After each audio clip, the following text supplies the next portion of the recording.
Dobrý den. Mohl byste mi prosím ukázat tu kabelku? Určitě, určitě. To byste byl hodný. Jenom toho, co musím dostat.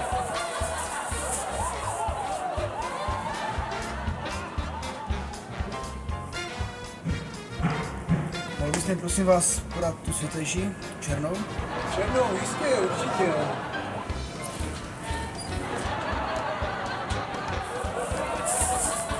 Chtěl byste radši tu vedle, to je trošku světlejší. Ne, jste moc hodný. No počkat.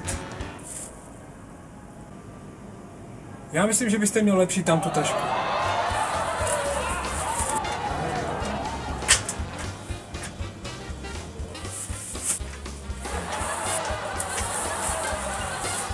No, tady ta je hodně pěkná, co? Jo, třeba jo.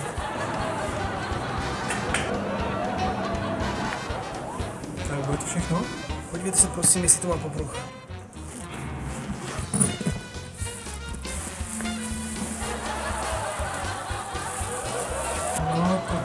No, to nemám. Já si dneska jdu s prázdnou. A počkejte.